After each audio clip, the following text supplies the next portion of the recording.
I'm Vanessa, the girl on a bike, and as COVID-19 takes absolutely devastating effect, I wanted to talk to you about how it's impacting me, just to give you a little bit of an insight into someone else's life. My nana had to write letters to her father, and 6 years they were away.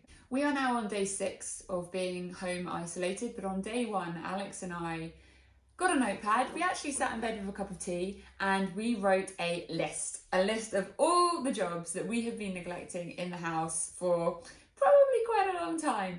The things that we never got around to, the DIY list, the maintenance on some of the bikes, the painting, gardening, and we have made a list that's longer than our arms.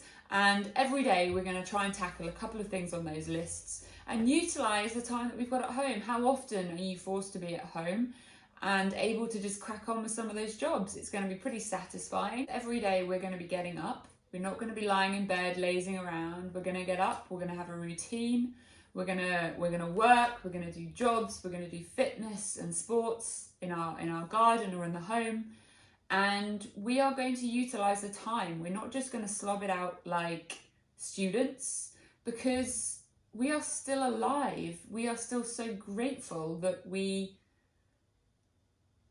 despite being locked in our little house, we have each other, we have to-do lists, and we can make the most of this time in a different way to normal.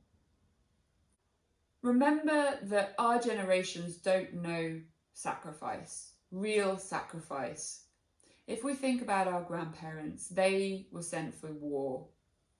They had years of isolation, of food rations, food stamps, loved ones being sent to war. They didn't have digital communications and video calling. I know that my nana had to write letters to her father, and 6 years they were away at war. We don't know sacrifice as a generation in relation to the times of the past, but right now we're not being asked to go to war and dig down in trenches or risk our lives. All we're being asked to do is stay home, be responsible. You don't need to have to be productive at home if you don't want to. If you just want to slouch in your underpants and watch Netflix, that is totally fine, but please stay home. Avoidable deaths, that is the word, avoidable deaths. Stay home and we can avoid them. I kind of want to finish on a final note, which is about time. We're day 6 at home now, and with my husband, we have kind of had a realization that this is almost a gift of time in some ways. And it's very strange how in the dark moments you can almost find a silver lining to the cloud. But right now we have no social pressures, no big meetings we've got to race to, we haven't got to go anywhere, we haven't got anything that we have to be doing.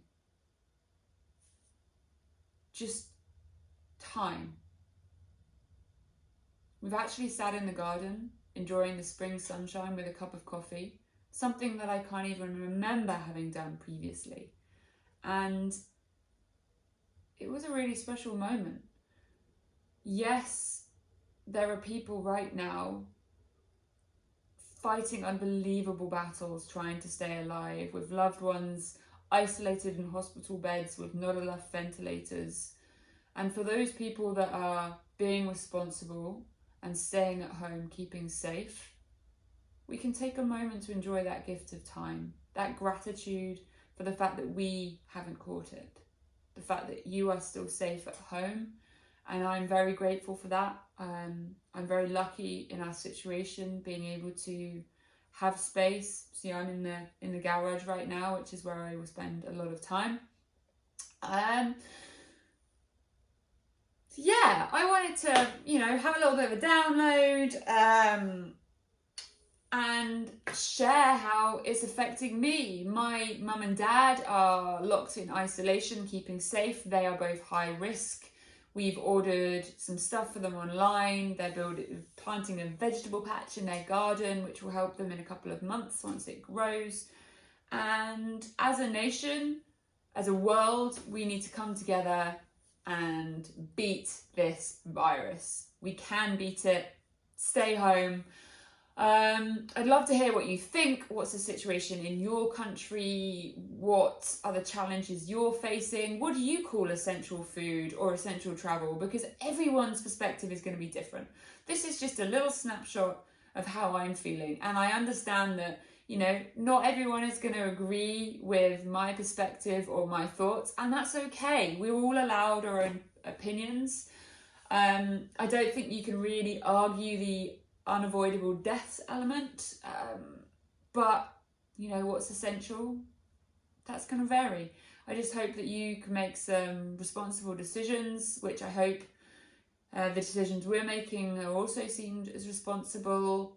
Stay safe, stay home, hit subscribe, hit the bell so that you get notifications. If you're over on Facebook and Instagram, head on over. I'm Vanessa, the girl on a bike, and I'm wishing you all the best and thanking all of those people keeping our country going.